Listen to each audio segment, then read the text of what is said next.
NCAA time, the tournament every year. It seems like it gets bigger and bigger every year as far as the hype and the excitement, and everybody's got a bracket which gets busted within a couple of days. What about workplace? Anybody at your place of business? There's always that guy or two. So you want in? You want in on the brackets? You want in? Are we losing productivity? It's so deeply ingrained. Let's find out. Joel Patterson is a workplace expert. He's the head guy at the Vested Group. This is one of those places. The Vested Group is a firm. They're always on one of the, if you see these lists of best places to work, the Vested Group's always on there. So I figured, why not? We reach out to him. Joel, hey, welcome to your morning wake up. Good morning. Good to be here.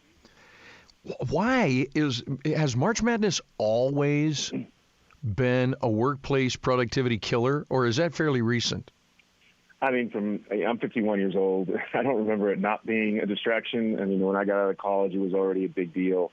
They say that we're going to lose $17 billion in lost productivity this year, and that's $1 billion more than it was last year, simply because employment and wages have increased so much. And so I think we're all guilty of it, right? A third roughly say that they admit to watching it during the workday. In my office, we do have a little poll that goes on. It's casual, whatever anybody wants. But, there's TVs around the office, and oftentimes the games will be on, and there'll be a couple of people crowding around them. But I find that this is more of an opportunity for employers to embrace something fun, something different, rather than being a Scrooge and just saying, hey, don't do that. That's good. That's not good for morale. It's not good for productivity. Yeah. And Scrooge, you got the wrong season. I just want you to know, Scrooge. I don't know who does it in March, but somebody definitely does it. Don't be the evil leprechaun. All right. So you use it as a team building thing. I could see that. Do you have to get to your customers? Your customers probably already know, your clients or whatever you might have in your business. They already know because they're doing the same thing, aren't they? They know nobody's doing anything. Yeah, that's exactly right. That's why if you kind of push against the current a little bit, you're going to find yourself not in a very good spot because your clients are doing it too, like you said. I mean, recognize the impact in that it can be a distraction for employees. But again, I think the upside is fun. You can also use it to talk about flexibility, right? And that is key in the labor market today. One of the main things you've got to be able to convince the people that you're recruiting and hiring is that you're going to be flexible, you're friendly, you like to have a little bit of fun at work as well. It's not just work. And really embrace the culture that you've built. It is important, though, that you communicate, right? I mean, if you do have something, maybe you've got a very important meeting or you've got some clients in the office, and there's always reasons and exceptions why you might have to alter the plan a little bit, but just make sure that you're communicating on what those expectations are. If there are certain times, then just embrace that. And the nice thing, too, about March Madness is the first few days are crazy. There are a lot of games on, and then it slows down fairly quickly. So it's really, starts this Sunday. By the end of next week, this thing will pretty much be wrapped up. And even though there's still games going on, but, the real impact is gone. Do you have folks at your place that do, because I was reading this, medical procedures, specifically vasectomies, are scheduled during March Madness? There's an uptick there. Do you have employees that will come to you and go like, look, boss, I'm taking some PTO. I got to get some sick leave. So they're not even around for that? Yeah, we definitely had people do that. I didn't schedule mine around the March Madness, but I learned of that trend. I learned of that trend too late because it's actually pretty genius. I mean, you're not supposed to do anything for a couple of days, and so sitting in front of the TV and watching your bets isn't all a bad thing. I did hear one new thing that I hadn't heard before. A pretty funny way to describe what that is, and they're calling it the NCAA tourniquet.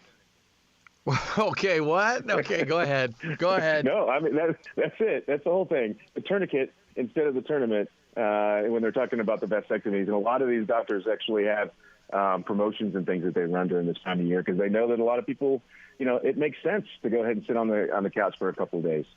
Oh, you know what? This is genius. Okay, Joel, you give me $10,000. I'm going to get a logo made, and you and I will be partners on this. The NCAA tourniquet, but we have ice packs, okay? Follow me on this. Get beyond the frozen peas.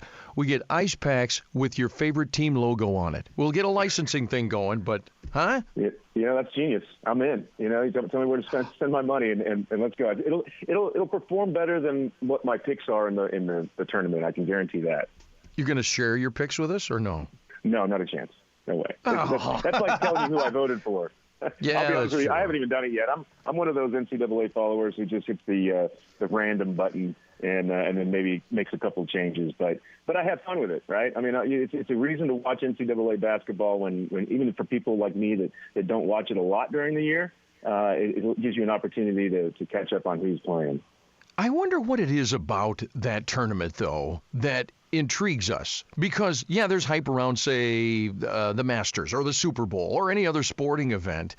But people don't embrace picking teams and brackets and this and that. I wonder what it is about the NCAA tournament. Part of it, I think, is just the passion of the players. When you watch a college game versus watching an NBA game, it's kind of night and day, and how quick they move up and down the court and how aggressive they are. And I don't know, I just like the energy, and you get to see. I mean, they're kids, right? I mean, they're like 18 to 23-year-olds. I mean, it's a very unique thing to be able to watch. One of the things this is just striking me now. I wonder if it has to do with it can be a bit more localized too, in that.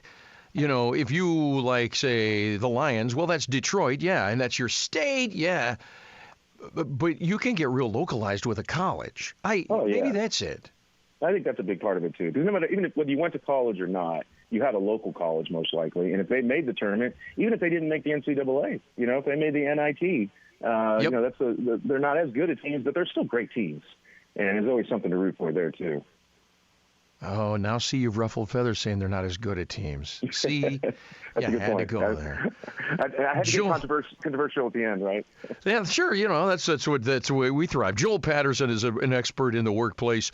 JoelPatterson.com. Aside from March Madness, do you have people going on? We were just talking about allergies and stuff this time of year.